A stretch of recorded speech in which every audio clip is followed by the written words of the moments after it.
dan Bapak Stefanus J. Nola. Dan para pembina serta rekan PEMKI, kami ucapkan limpah terima kasih. Kiranya amal baik para donatur serta teman-teman PEMKI tetap dalam lindungan Tuhan Yang Maha Kuasa. Sekian dan terima kasih.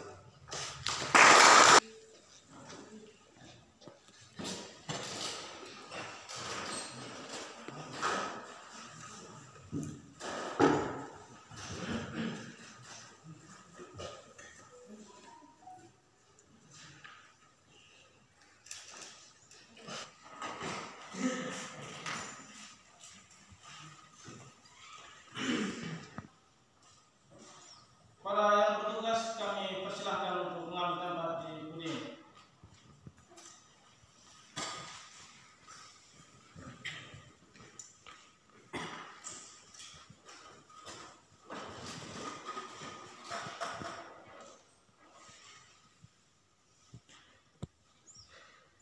Keputusan Dewan Pembina Pergerakan Mahasiswa Kodi Indonesia nomor 01 DP PEMKI KEPT 06/2021 tentang Badan Pengurus Pergerakan Mahasiswa Kodi Indonesia masa bakti 2021-2022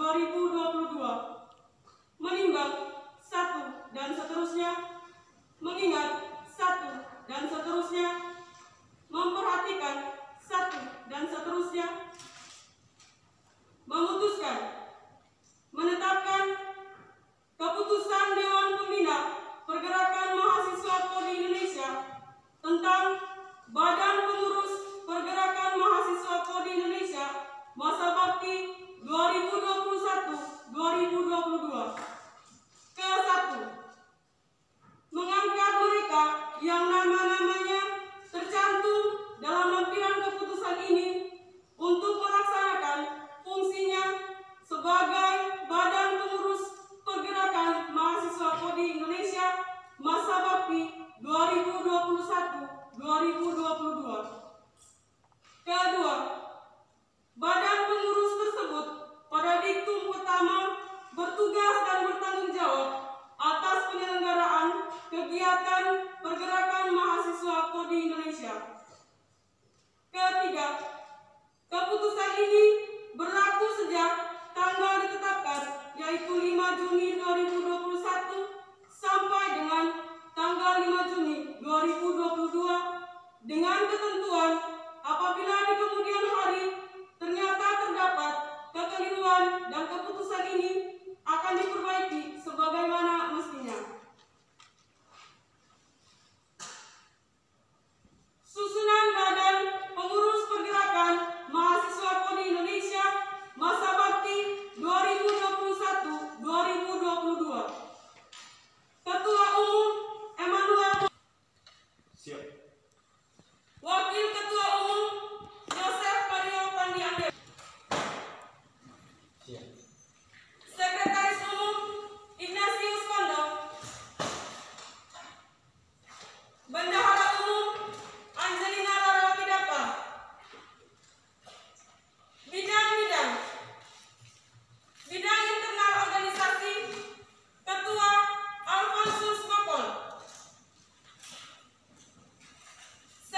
di hadapan Tuhan Yang Maha Esa, para saksi, dan seluruh dan anggota pergerakan mahasiswa Kodi Indonesia yang hadir. Saudara-saudari menyatakan janji saudara-saudari untuk meyakinkan kami bahwa saudara-saudari layak untuk dikukuhkan sebagai pengurus pergerakan mahasiswa Kodi Indonesia periode 2021-2022. Dengan rahmat Tuhan Yang Maha Esa,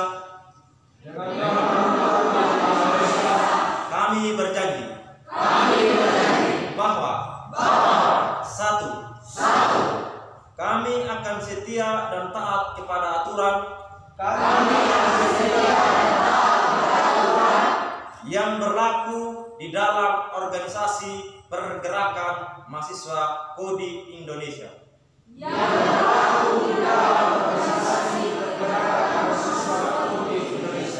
Dua, kami akan menjaga wibawa nama baik organisasi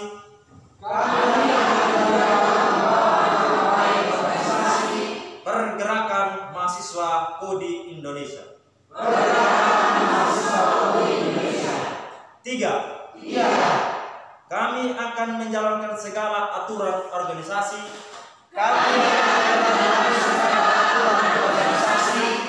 sampai pada masa kepemimpinan berakhir. Empat, kami berusaha dan berjuang menjalankan program kerja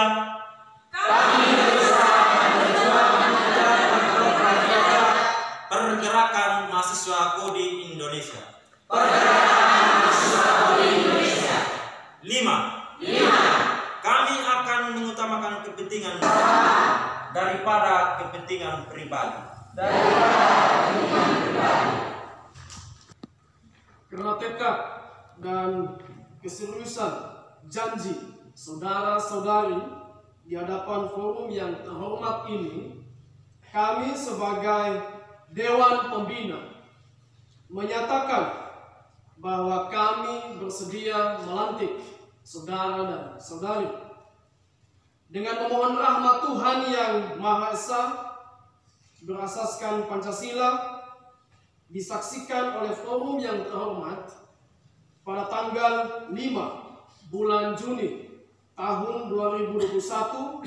Kami menyatakan bahwa saudara dan saudari dengan ini dilantik dan sah secara yuridis formal memangku amanat dan tanggung jawab sebagai badan pengurus pergerakan mahasiswa Kodi Indonesia. Semoga Tuhan menolong kita semua. Penandatanganan berita acara ketua dan wakil ketua kami persilahkan maju ke depan. Yang melantik Dewan Pembina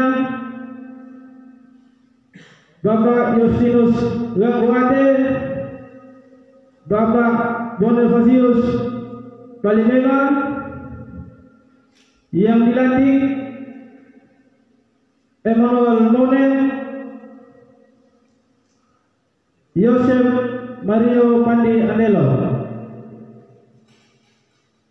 Kami persilahkan untuk menuju di podium.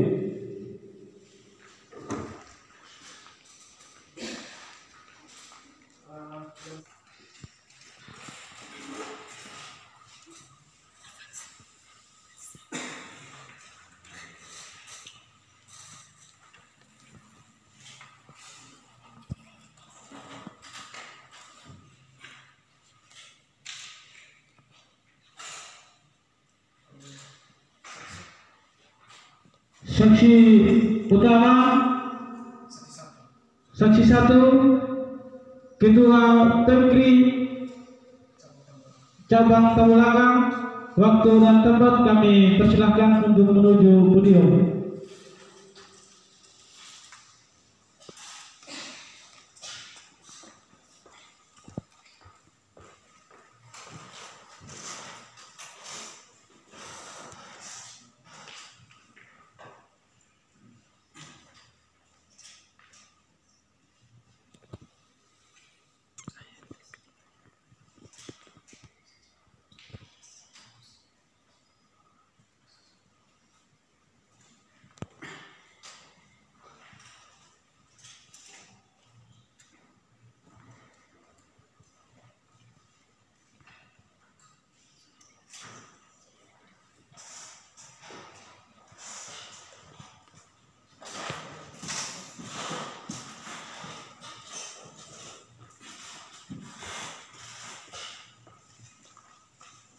Saksi kedua, Ketua Ika Masteng.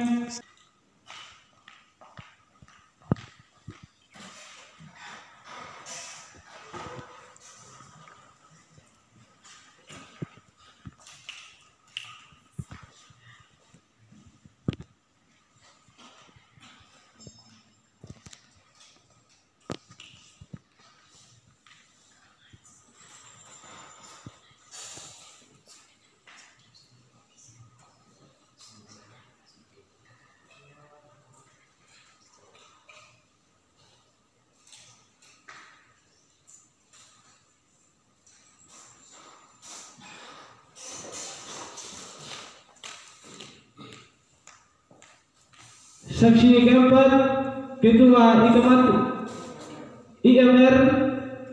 Waktu dan tempat kami persilahkan menuju podium.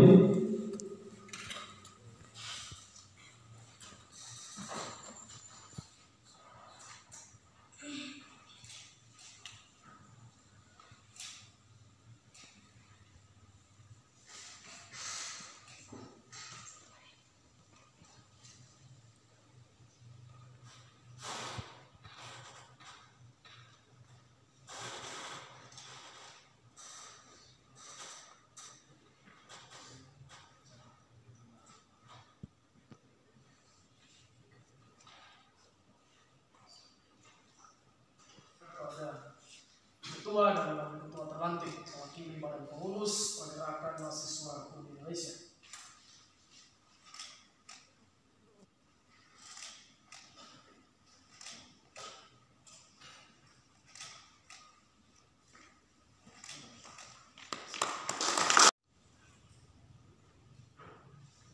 Selamat siang, salam sejahtera untuk kita semua. Salam pergerakan. Salam pergerakan. Yang terhormat Ketua Pelaksana PEMKI yang telah memberikan saya kesempatan untuk menyampaikan kata sambutan. Yang terhormat Ketua Pembina sekaligus penasihat Justinus Gambarte, yang terhormat Ketua Organisasi Perhimpunan Mahasiswa Katolik Republik Indonesia beserta jajaran pengurusnya, yang terhormat teman-teman organisasi lokal,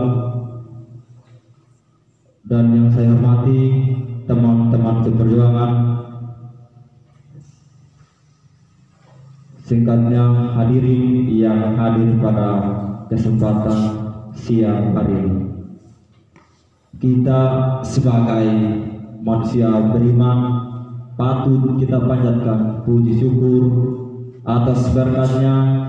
Pada siang hari ini kita dapat berkumpul dengan mengikuti acara puncak, yaitu pelantikan Pergerakan Mahasiswa Kodi Indonesia.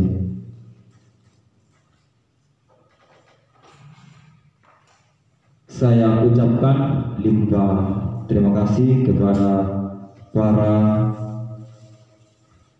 pembina atau pembina organisasi dan saya ucapkan juga telah menghadiri yaitu Julius Lire dalam masa pelantikan ini. Tepatnya tanggal 5 Juni 2021 merupakan sebuah momentum yang kita jalani bersama. Saya merasa bangga dengan perjuangan teman-teman panitia dan anggota pergerakan mahasiswa di Indonesia dengan begitu antusias mengadakan acara pelantikan pada siang hari ini. Semoga dengan perjuangan teman-teman membawa suatu perubahan yaitu berdampak untuk Kodi dan Indonesia. Tanpa kerja keras teman-teman, organisasi ini akan vakum dan menjadi sia-sia ke depannya. Karena di dalam pidato Bung Karno mengatakan demikian, berikanlah aku 10 pemuda maka aku akan guncangkan dunia. Tentu teman-teman yang sekian banyak yang hadir ini akan membawa suatu perubahan untuk Kodi dan Indonesia. Kita ketahui bersama di Kodi seringkali terjadi pembunuhan, perampokan, pencurian dan lain sebagainya. Apapun yang kita lakukan dengan perjuangan teman-teman ini tentu membawa suatu perubahan atau dampak yang luar biasa ketika kita merasa tanggung jawab dengan menggembleng wadah organisasi ini untuk membawa nama baik Kodi. Kita membangun organisasi ini bukan untuk kepentingan politik, bukan untuk kepentingan pribadi, tetapi kepentingan umum. Mari teman-teman kita berjuang. Tanpa perjuangan teman-teman, di depan ini saya tidak bisa berdiri. Anggap teman-teman yang hadir ini, saya yakin dan percaya bahwa teman-teman bisa bertanggung jawab apa yang diberikan tugas dan fungsi masing-masing. Oleh karena itu, saya sebagai ketua pada siang hari ini dilantik, saya merasa bangga ketika teman-teman hadir pada kesempatan ini. Mari kita bersama-sama untuk membawa perubahan Kodi dan Indonesia. Mungkin itu saja kata sambutan yang saya sampaikan. Mohon maaf apabila ada kata-kata yang berkenan.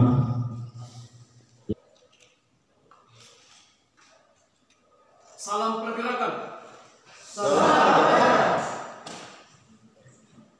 Kodi, PMKI, Pergerakan Mahasiswa Kodi Indonesia, lahir dari semangat persaudaraan, kesamaan identitas, kesamaan budaya dan bahasa yang dibingkai oleh keindonesiaan dari Kodi untuk Indonesia.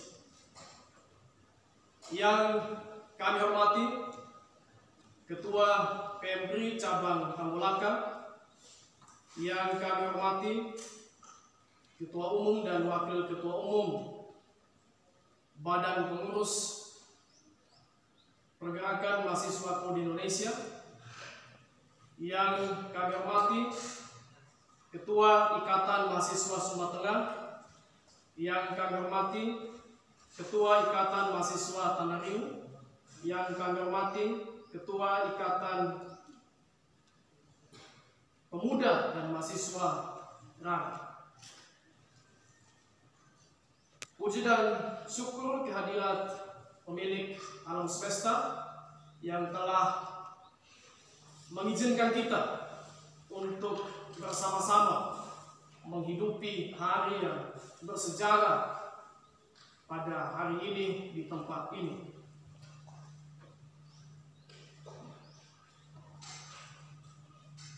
Pertama, selamat kepada Ketua Umum dan Wakil Ketua Umum bersama dengan segenap jajaran Badan Pengurus yang dilantik hari ini. Saya pada hari ini berbicara dalam konteks global dan dalam konteks lokal untuk melengkapi apa yang telah disampaikan oleh Ketua Umum tadi dan Dewan Pembina Pak Bonet. Ada dua tantangan besar secara global hari ini. Pertama adalah tantangan disrupsi teknologi. Disrupsi teknologi itu adalah kenyataan di mana ada pergeseran, di mana terjadi fenomena pergeseran antara kegiatan di ruang fisik menuju kegiatan di ruang maya, di ruang privat. Lalu tantangan yang kedua itu adalah tantangan pasca COVID-19. Setelah COVID-19 ini, setelah Corona ini berakhir, kita akan menghadapi suatu situasi yang sangat-sangat berat. Kita bisa katakan situasi setelah Corona ini berakhir adalah situasi yang sangat kejam. Situasi pasca pandemi, pasca COVID-19 itu adalah situasi di mana tenaga kerja, lulusan-lulusan sarjana, lulusan-lulusan perguruan tinggi atau sarjana itu kurang dibutuhkan. Yang lebih dibutuhkan adalah teknologi untuk mengganti tugas-tugas yang dilakukan manusia. Mulai dari pekerjaan dapur sampai ke pekerjaan kantoran. Kita saat ini sedang menuju ke sana. Kita saat ini sedang berjalan ke sana. Kenyataan ini mengakibatkan persaingan akan sangat-sangat ketat. Dan memang saat ini kalau kita lihat secara makro atau secara luas, hal seperti ini masih dominan terjadi di kota-kota besar, tetapi akan merembes ke desa, akan merembes ke kampung, dan akan menyentuh kehidupan kita masing-masing. Kemudian tantangan yang kedua, tadi tantangan global, tantangan secara luas dalam konteks dunia. Tantangan yang kedua adalah tantangan lokal. Tantangan lokal. Dalam konteks kode, tantangan terberat kita di kode adalah tantangan pendidikan dan sedikit kepada adik-adik semua berdasarkan penelitian saya dan kemudian penelitian yang dilakukan oleh Inovasi, suatu lembaga kemitraan antara Indonesia dengan Australia, kemudian hasil penelitian Yayasan Sulu yang mencoba menerapkan pembelajaran bahasa kode berbasiskan pelajaran literasi membaca dan menulis berbasiskan bahasa kode. Lalu hasil penelitian dilakukan oleh ACDP.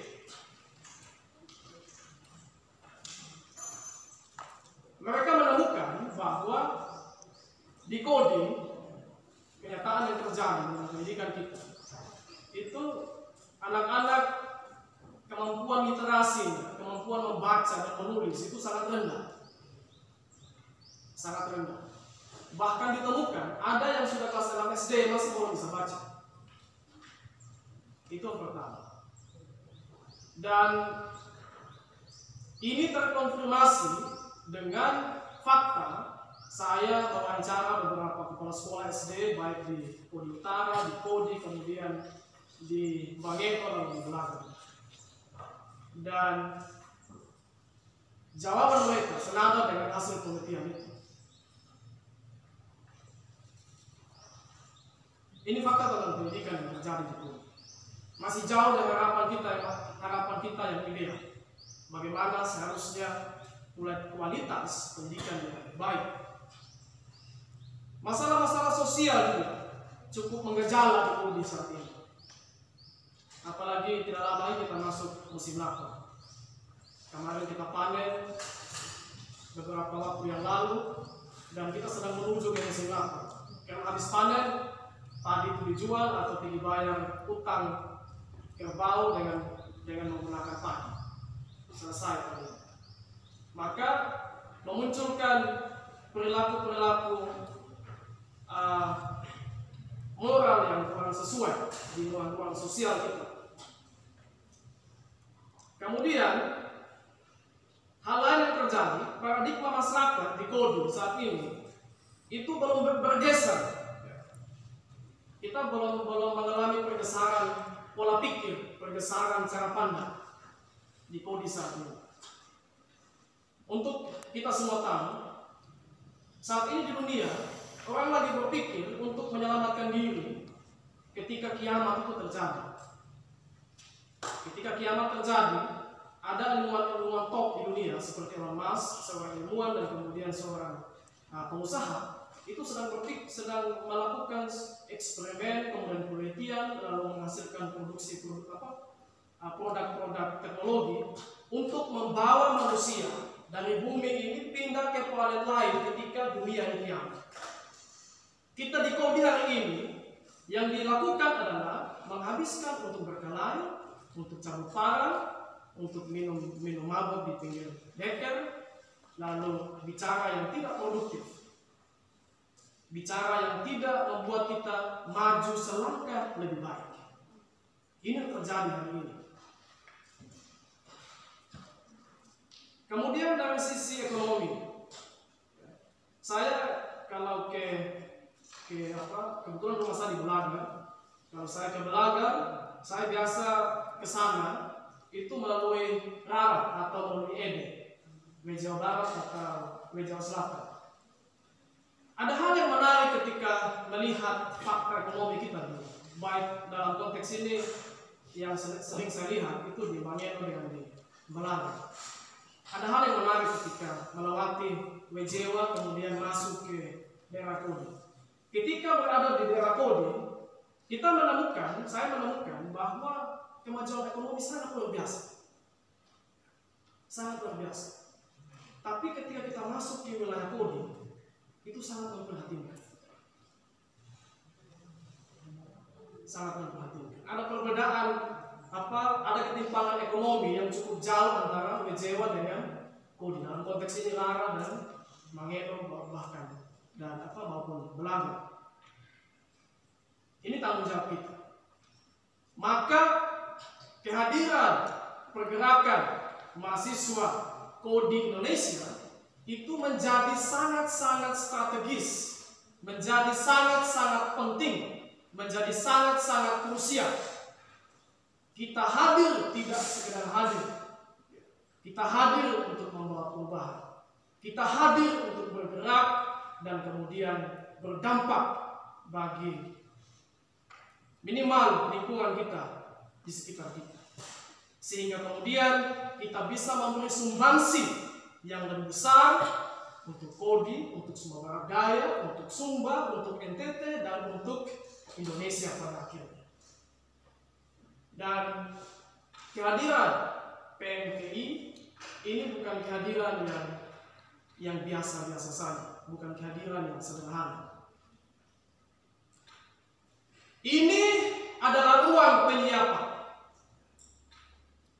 ruang untuk menyiapkan kita semua sehingga kita lebih siap untuk menjawab tantangan-tantangan yang saya sebut di atas, tantangan global dan tantangan lokal. Kita tidak akan bisa buat perubahan kalau kita tidak siap. Kalau kita hanya datang di kampus, kemudian duduk, lalu pulang, kita tidak akan bisa berbuat apa-apa. Itu yang saya selalu sebut sebagai mahasiswa kupu-kupu. Saya biasa singgung di PMP, itu mahasiswa kupu-kupu. Mahasiswa kuliah pulang. Tidak bisa begitu kalau kita mau membuat perubahan. Kita harus menjadi mahasiswa yang bergerak. Kita harus menjadi penggerak sehingga perubahan itu bisa terjadi. Di sini adik-adik akan disiapkan untuk menjadi pemimpin-pemimpin perubahan. Menjadi pemimpin-pemimpin perubahan. Menjadi orang-orang yang mampu memimpin perubahan dengan apapun profesinya. Dari guru, pegawai, perangkat desa, kepala desa, camat, kepala dinas, dan bahkan bupati. Tepuk tangan dulu. Apapun namanya, kita akan menuju ke sana. Kita tidak tahu akan jadi apa kita 5 tahun, 15 tahun yang akan datang. Jika kita benar-benar serius untuk berkembang dan bertumbuh di organisasi kita ini. Dan apapun organisasi lain yang kita ikuti. Agar ini bisa dijalankan, pemimpin harus mampu memimpin perubahan. Bagaimana bisa memimpin perubahan? Ya minimal harus bisa merancang agenda agenda kerja, kemudian mampu mengeksekusi agenda yang dirancang, rencana yang dirancang, lalu kemudian mampu mengevaluasi agenda-agenda perubahan yang sudah dilakukan. Dan itu bukan suatu pekerjaan yang mudah. Itu bukan